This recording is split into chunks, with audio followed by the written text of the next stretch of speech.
Right, welcome back everyone for this second session, and I'm really thrilled to have Emily Bache here. So Barney mentioned Emily a lot, and like if you don't know Emily, she's a software developer, technical agile coach, and the author of the Coding Dojo Handbook. And this is how I heard about Emily the first time. So years ago, I was introduced into these coding exercises. Gilded Rose is one of the famous, but I was looking for more, and I discovered Emily GitHub repositories, and I was like, okay, everything is here. And I think I consider her as the expert in this kind of coding exercises to practice your skills. Um, so yeah, Gilded Rose is probably one of the most famous kata that Emily has popularized in many different languages. And she also talk a lot about techniques to solve these katas. So approval testing, Barney show you how to do that. But Emily has more content about approval testing because she has been using that in many different situations, and she knows the pitfalls and the tips and how to use it best from her experience. So I'm gonna hand it over to you, Emily. Can you talk about approval testing, please? Great. Thank you so much for inviting me. It's really good to be here. So yes, that was the introduction. So let me just say a couple more. You said everything about me, I think, already, actually. But I'm a technical agile coach, and I speak at conferences, and I live in Sweden, although I'm originally from the UK. And I wrote this book. And do get in touch with me. I'm on Twitter a lot, and I work for Pro Agile. So let me talk a little more about approval testing. And first, I was listening to Barney's presentation, and I was writing a couple of things in the chat, but I wanted to just reflect a little on what he said, because he was talking about approval testing, and he was talking as well about some really good stuff with his team and doing these code carters in a group and how much fun that was, and they'd learned loads of stuff by spending weeks on this code. And I just thought that's a really good, encouraging story. And I hope that many of you might be inspired to go back to your teams and see if you could set up something like that. It sounds like a really good thing to do, especially if you can manage to do it on work time, as you mentioned. That's really good. So then I wanted to comment also on the way he was using approval testing, and he was doing the right thing as far as I'm concerned, getting the thing under test with approval testing, and then you can feel confident to start modifying it. I think, though, I did want to, part of me was getting a little bit, oh no, because the starting position for that, he said, we looked at the code and we found these two test cases, and one of them was failing, was broken, and the other one didn't have any assertions, so the test. I'm like, there are two starting positions for this exercise. One where you want to write the test yourself, and that's where you start with a failing one. So it gets you started, tempted to start from there and fix it and then add more tests. And the other starting position is where you already have tests. So that unused main method, which has no asserts in, is actually a fully working and complete approval test, just written with a different approval testing framework that he probably didn't notice. It's an approval testing framework called Text Test. And there is some instructions in there on how to run them. And I think he should have been a little bit suspicious when this code that he found lying around that does random things had 100% coverage. That's not very common with legacy code. You find lying around that happens to have 100% coverage. That was a test that I designed and put in the repository there for those who didn't want to write tests. And Barney very competently showed how to convert that from a text test into a test that you could run using the approvals framework. So anyway, that was just a short comment on that. Do go away and have a go at the Gilded Rose exercise yourself. It's a fun one. Lots of people like it. So that was just a bit of feedback on that presentation. But otherwise, I think Barney did a good job of describing approval testing and how to use the approvals framework. So I've got a similar kind of demo thing for you now. I'm going to show you a different code carter, which I thought I would show you how I would tackle this particular one and explain a little bit about approval testing as I go. So this is kind of like a video of me typing so that I can concentrate on the talking part. Anyway, this is the starting position for this particular refactoring carter. It's called Supermarket Receipt, and it's you may know it as the supermarket pricing carter that's in the original set of carters designed by the guy who coined the term code carter, Dave Thomas, I believe. So this is a legacy implementation of that. And what I've got here is a test case written in C++ again for this exercise. And so it comes with one passing test when you get to the start of it. I'm just going to execute it here so you can see it does pass. So it's a slightly different starting position than the Gilded Rose. But if you read through this this test case, what it's doing here, we're creating a fake catalogue of products, and then we're going to put some products in it. We've got a toothbrush and some apples, and then we've got this teller, which is like the cash register that keeps track of when you go to pay for things, it works out how much it's going to cost. And then you tell it, well, this week we've got a special offer on a 10% discount on toothbrushes. So that's nice. And then we get our shopping cart and we put some apples in it. We go to the teller and say, well, we'd like to buy this cart full of stuff here. And the teller works out how much it's going to cost and gives us a receipt. So then that's the act step of this test. And then all these require statements here are checking that the receipt is correct and has calculated the price, it's calculated the discounts, there wasn't a discount, we didn't buy any toothbrushes, and that the price of the apples was calculated. And since Barney's presentation, I'm reminded I should have written check here instead of require, because I probably want it to do all of them before it fails the test. But anyway, this is working. But I'm going to rewrite this instead as an approval test. So what I need to do here is bring in the approvals framework. It's very easy to get going with the approvals framework because it slots right into your normal unit testing framework. And it's available in C++ and Java and all sorts of different programming languages. So in all the languages, basically, there's this approvals.verify method, which I'm calling here. That's the C++ syntax for it. And the verify method takes an argument, which is a string. And that's the string we're going to use in the approvals. And so what I really would like here is some kind of string representation of my receipt. Because that's the output that I've got from my act step, and that's the thing I want to check. So I need to turn my receipt into a string in order to pass it to approvals. And it just so happens that I've got a printer in this project that's provided for you as part of the starting position of this carter. And receipt printer has this method to print a receipt object, which is quite convenient. And in this imagined implementation here, that's actually part of the production code. Although, I mean, it's you could debate whether it's actually part of the test code. But anyway, it's there and you can use it, and it will convert your receipt object into a string. So when I run this approval test, it fails. Barney mentioned that. The first time you run an approval test, it will fail. And that's because it doesn't know what to compare the text that it got with, because there's no approved version of that text.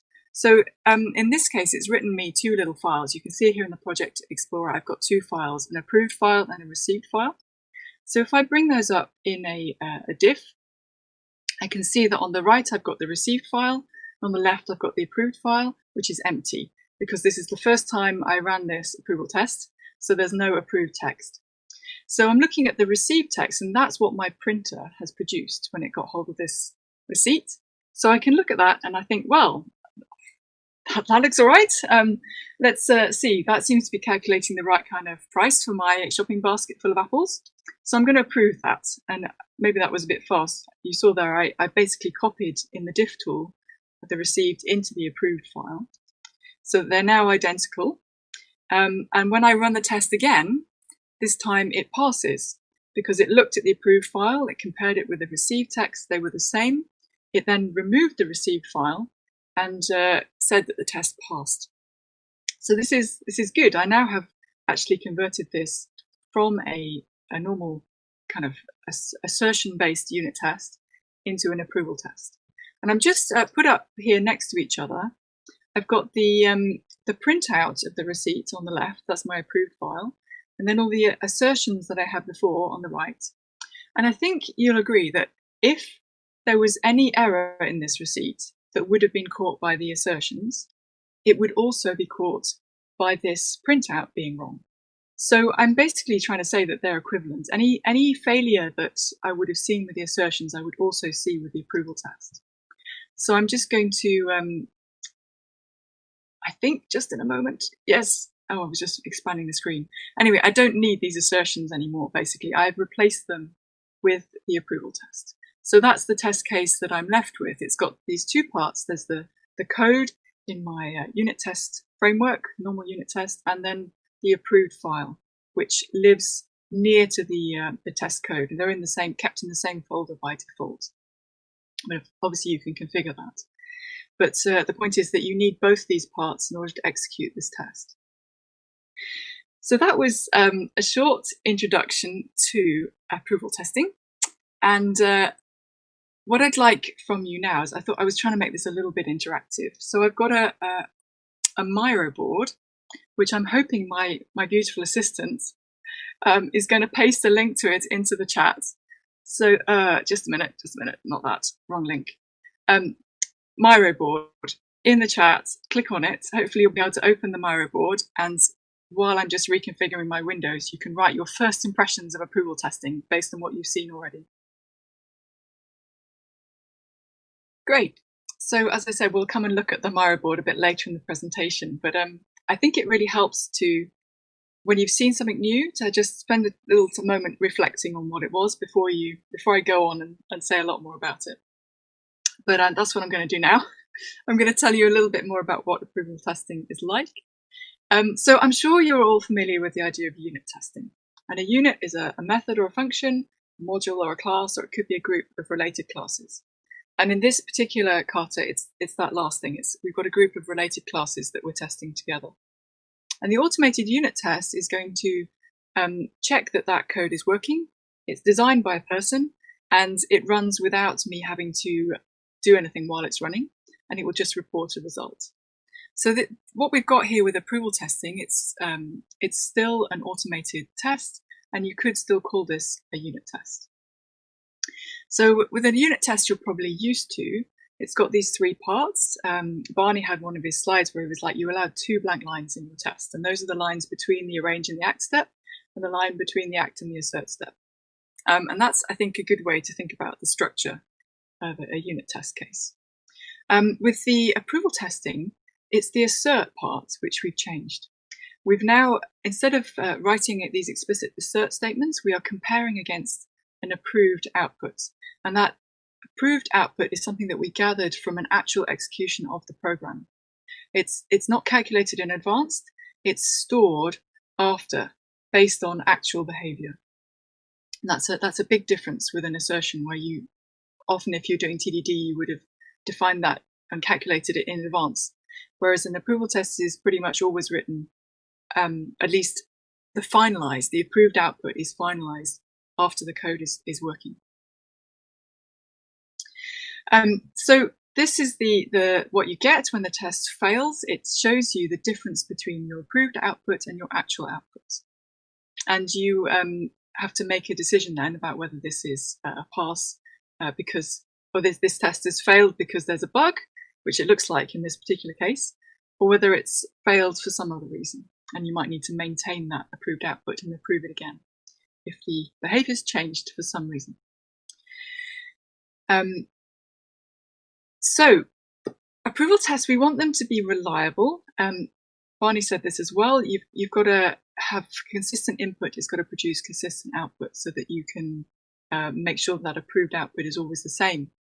And that might change your arrange part of your test. You might need to make sure that you've fixed some reliable test data. You've used some test doubles, and maybe you've seeded any randomness. And we'll talk a bit later about the scrubbing that Barney showed you. So what I showed you in the demo that I did was that there's this print step that I would put in as well. So a normal unit test has got 3 parts, but actually an approval test, I really think of it as having this additional step between the act and the comparison with the approved outputs. We have to take whatever the act step produced and print that so that we've got something appropriate to check in the approved outputs. And most of the time, I like to have that output be some kind of plain text. So this picture of this printer, what you've got coming in at the top that's your objects, your complex, whatever it is your system produces. And your printer will then turn that into a beautiful piece of plain text that you can easily compare in a diff tool. You can easily version control. You can easily update with a global search and replace, things like that. I mean, the thing is, as Barney also said, you can do approval testing with all kinds of outputs. You can do it with images. You can do it with binary formats. But for me, the real power of this approach comes when you start using plain text, actually. And if you've got something that isn't plain text, you could really probably make your test easier to maintain if you converted it into plain text. Then the other thing that I mentioned earlier, I guess, is that it's important that you see this approved text as part of your test case. It needs to be version controlled together with the code in your same VCS repository. And I find it very useful to actually have it in a separate file, that it's not kind of interspersed with your test code. It normally has a different kind of life cycle when it comes to version control, and it's useful to see the history of it separate from the source code. It's also usually easy to read that way, especially if the text gets long. So anyway, those were a few first thoughts about approval testing and what it is and how it differs from normal unit testing that you've probably met before. Let's talk a little more about refactoring Carters. So Barney showed you the Little Rose Carter, and it's a legacy code Carter. And legacy code, I would say it like this: it's valuable code that works, but developers find it difficult, and we need to change it safely, and that's challenging. So I've got this picture here of a chest of drawers. It's a useful piece of furniture that's been lying around in our company for goodness knows how long, and we're not even sure what's in it. It's kind of a metaphor for what the legacy code is like. Who knows what's hidden in all those drawers? So a refactoring Carter is where we can actually practice handling this kind of situation where we've got this legacy code, and we've got this chest of drawers that we've inherited, and we need to get it under control so we feel safe changing it.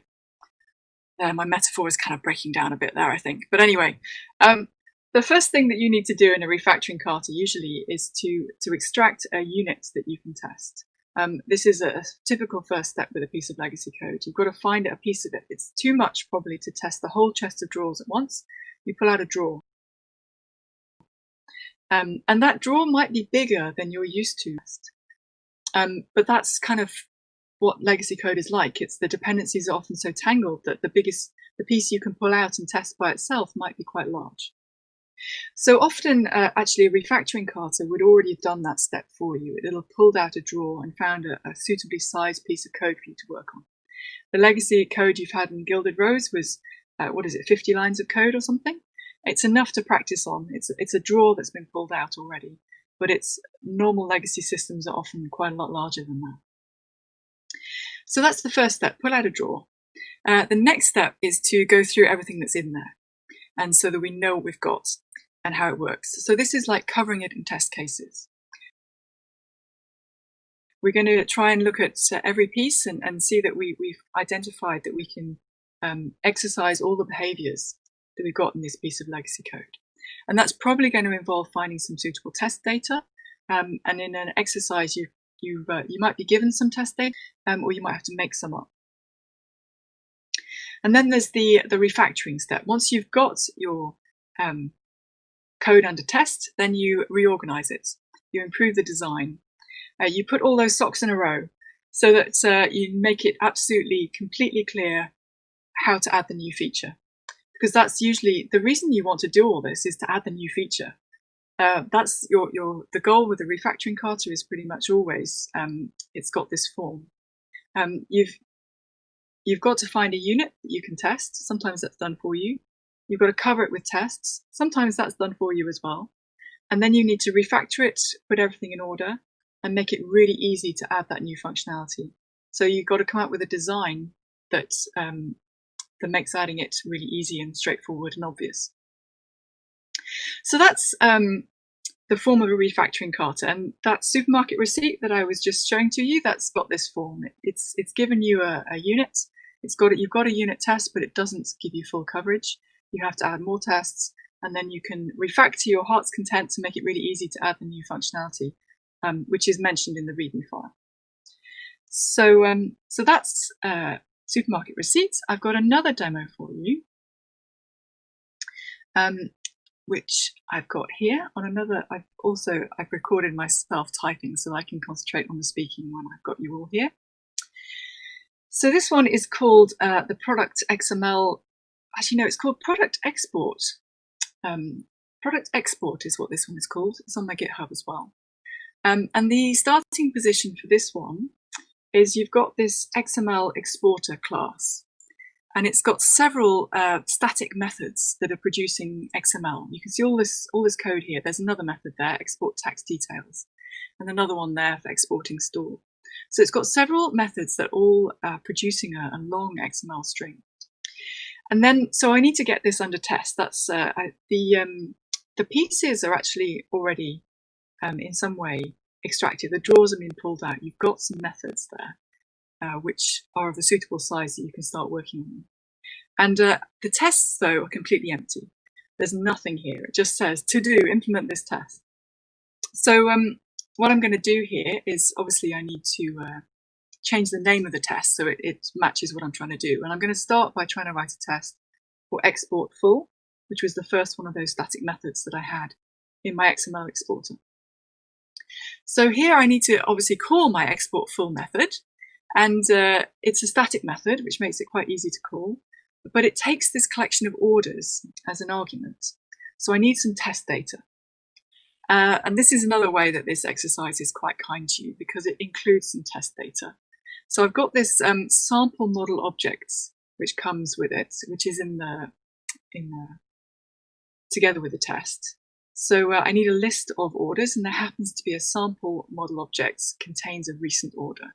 So let me just show you that. So you've got this class here, which contains a bunch of test data that you can use in your tests and modify it to your heart's content and make it into the test data that you want it to have. This is just some sample. This really is some random things lying around, as Barney was explaining earlier. Yes, so we put this in here. Our recent order looks fairly suitable as just an order. So now I can look at the XML I get back from my calling this method. And this XML, I'm going to pass it directly to the approvals framework. Instead of just using the plain verify method, I'm using verify XML, which, as you'll see in a minute, will do nice things to the XML before it compares it. So when I run this, it fails. I hope you remember that. The first time you run an approval test, it fails. And this time it's just showing me the receive file. It didn't create an empty approved file. But this is the receive file. I've got a bit of XML here. And since this is legacy code, I'm just going to assume that anything it does is largely correct. It looks reasonable. It seems to be showing an order for a makeover, so that's good. So I'm just going to rename this file to approved, which is the signal to the approvals framework that this is the approved version of this for this test. So now my test is passing. So that's good. I've actually fairly easily managed to get my test in place. And now I'm going to see how good it is by running the coverage. Well, it gives me some idea of how good it is, at least. So in this particular IDE, it's showing in all these green markings here in the gutter, showing the lines of code that my test actually covered. And the ones that are actually kind of red or pinkish, those are the ones which are not being covered. So I'm looking at this and thinking, well, my test is doing pretty well. It's covering a lot of the lines of this code, but I think I need something that's going to give me a weight that's greater than 0 so that I will get into this piece of code as well. And so let's see about that. I need a product where get weight is going to return more than 0. And the makeover that I've got clearly doesn't have a weight greater than 0. But look, in my test data, there we are. There's a product that's got a weight that's greater than 0. That looks hopeful. I'm going to put that one in my order as well. So there we are. We'll order some cherry bloom lipstick and see how that changes things. So now I'm going to run my test again, and it's failed. And I don't know if you were expecting that, but I was, of course, because I just changed the test data that I was using in this test. So obviously, the result of that XML that I get should be different.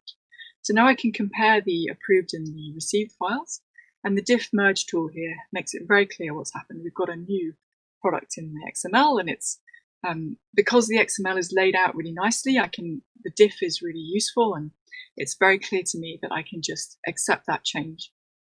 Using the diff merge tool, I just have to click there and it will sync the two files. Transfer that change to the approved file. So now when I run this test, it passes. And let's check the coverage again and see whether I managed to hit those lines that I thought I was going to hit. And here we are, there's the coverage, and it's looking really hopeful. Yes, I've got green marks on all those lines. So now if I look through the coverage for this whole method, it's all green. And I can see that the next method there, export tax details, is still got it's completely uncovered. So I'll leave that as an exercise for you to do later. But I hope you could see that adding the approval test here was relatively little work, and it was easy to update it when the output changed. And the use of the coverage to help me to know whether my test was doing what I thought it was doing. Barney also noted that just because the coverage is really good, it doesn't mean your test is any good, but it's a good sign. So in this case, it might give me enough confidence to then do some refactoring. So I'm going to continue with some slides now, talking a little bit more about this. Let me make this full screen. Right, so that was a demo. Yes, product export. There's a link there to that exercise if you want to try it for yourself afterwards. So what I did there was I was using approval testing to cover the code in test cases. I was going through all the bits. I was seeing bits I wasn't covering, and I could add some more test data so that I could cover it. I'm assuming that the code works. Legacy code often people are relying on it. People are relying on it to do what it does today. So I'm just going to assume anything it does is correct. And if I think it's a bug, it might not be a bug. I should probably check that really carefully before I change it, because people, as I said, are relying on this code. But what I can do in my approval tests, I can just approve whatever it does, and then I can add more test cases to improve my coverage. I wanted to talk a little bit more about printers, because this is a really crucial concept for success at approval testing. In the example I just showed you, I was using this verify XML method, and there's a similar method if your output is JSON.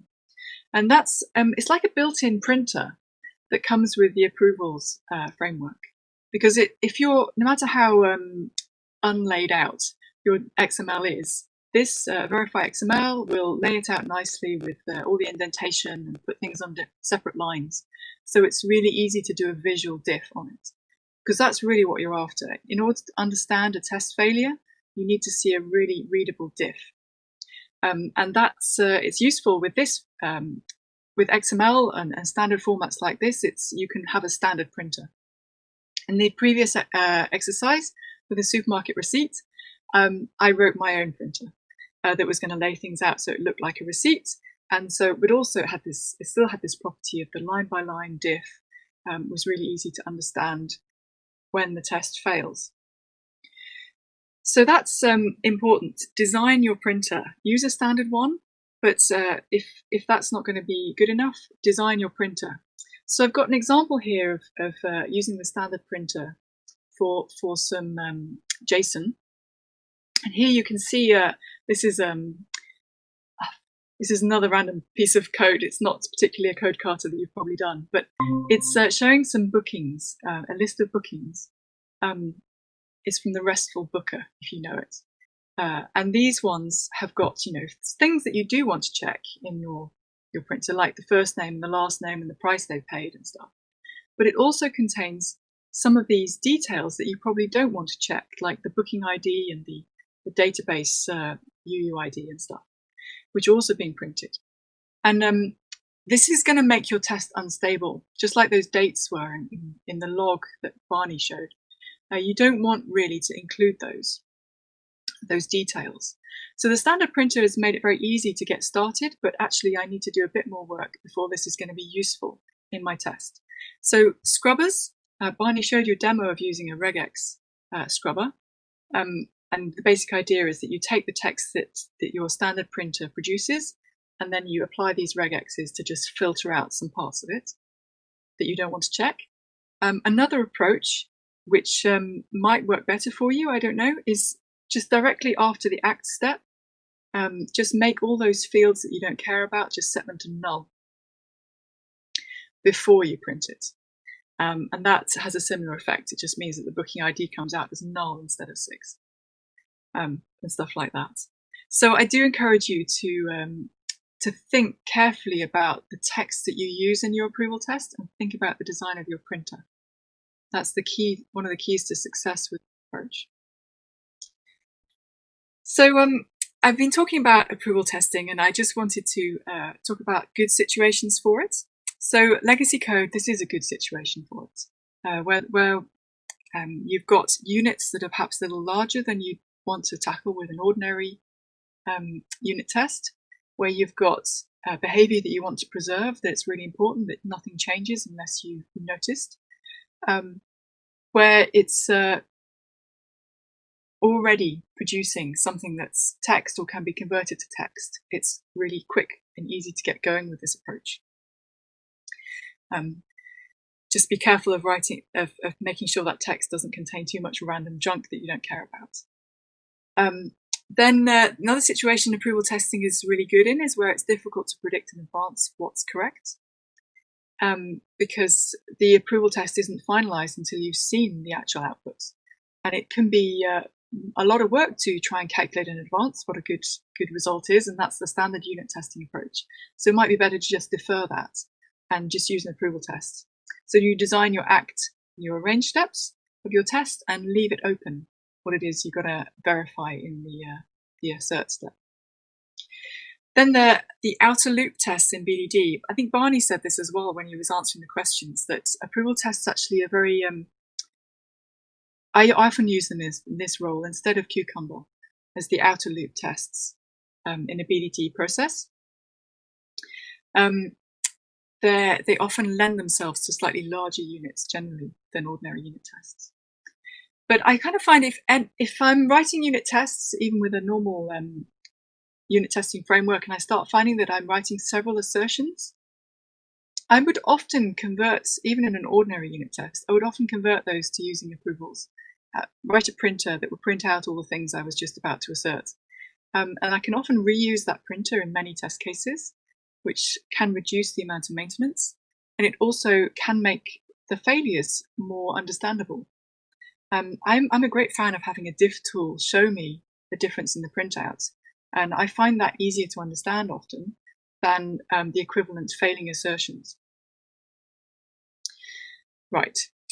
So I'm nearly at the end of my talk. This is a summary slide that I've got for you here. So the basic idea of approval testing is that it's like a unit test. So you've got arrange, act, assert, except you switch the assert for a print and compare.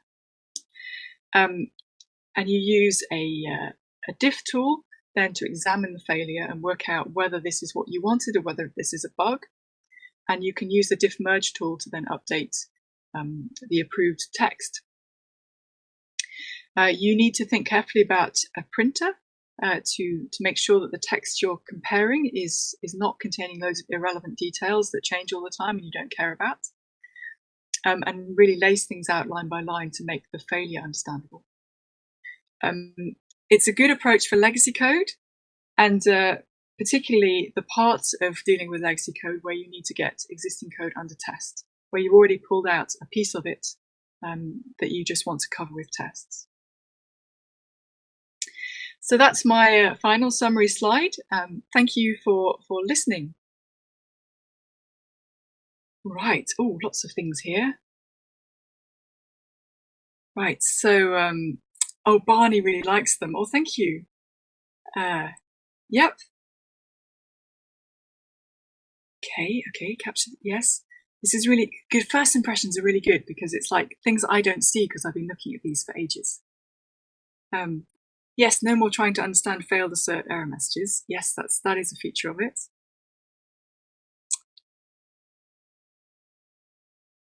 It's a good idea if you've got normally terse outputs to make that a little more readable, I guess.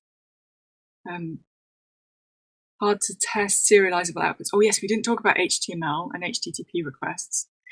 So there's another approval testing tool. I mentioned text tests and approvals. There's another one which is called retest, which is good for web applications.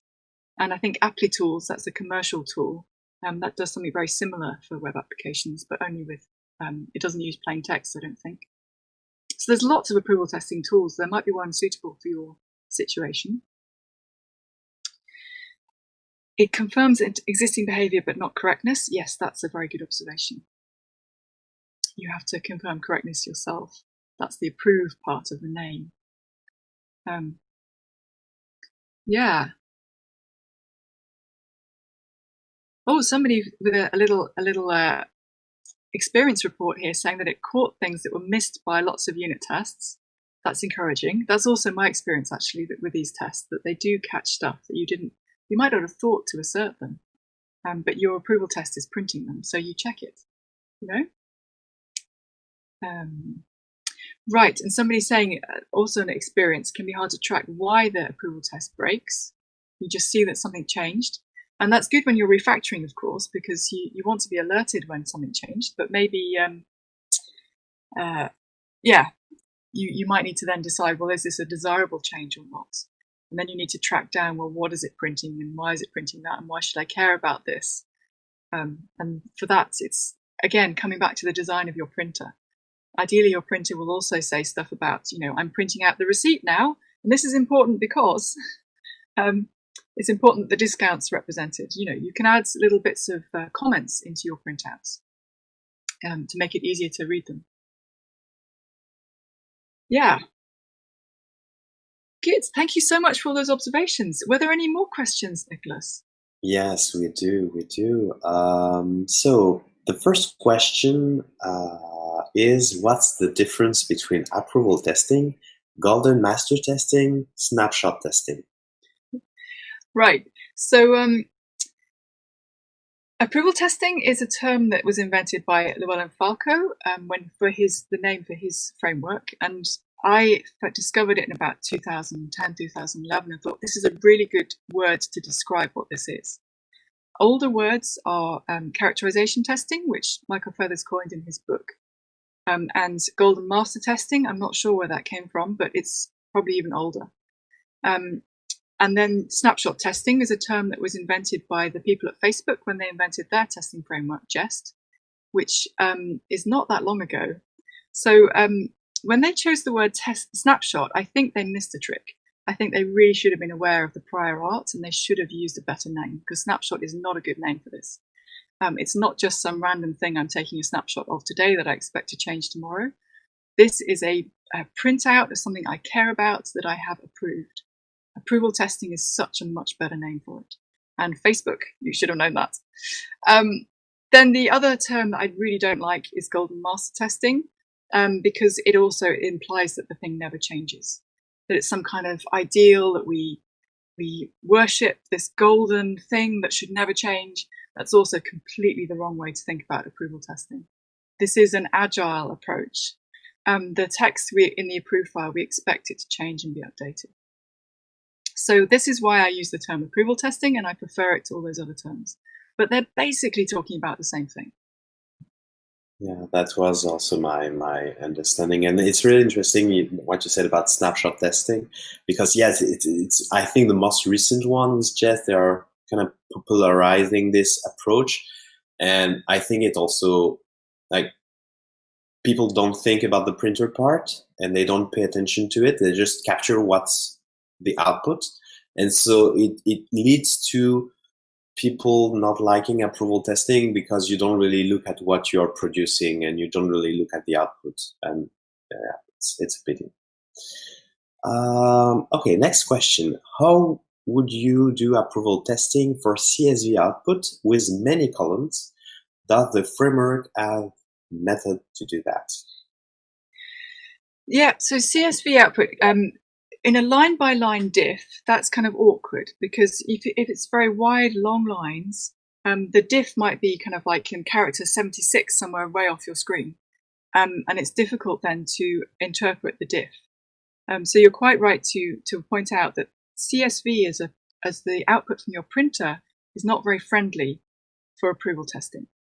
So what I might do is see if I could process that. So the output from the ACT step, if that's raw CSV, then you might be able to write a script that would, like I would turn to Python. It can parse my CSV, and then I could write it out more beautifully with more line breaks, and say row 1, colon, and then line breaks. So I might do that. I might write a script that would print it out differently. But probably the output from your ACT step is some kind of object. And then you've got a lot of freedom to use the programming language you know, to just modify that, write in a different printer that doesn't print it as CSV but prints it out in a more friendly way. Yeah. So again, it's about the printer. You have full control on how you can print the thing, and if the output that you have is not convenient to read, well, you can change that. Last question. Are there tools for assembling the diffs of many tests into one report, or do you prefer to look at individual failures on a case-by-case basis? So this is a really good question. I think this is somebody who's got some experience with this. When you've got more than a few approval tests, it happens that you do something. Perhaps you change your printer, and suddenly, like, you've got 15 failing tests, or maybe in my experience, hundreds.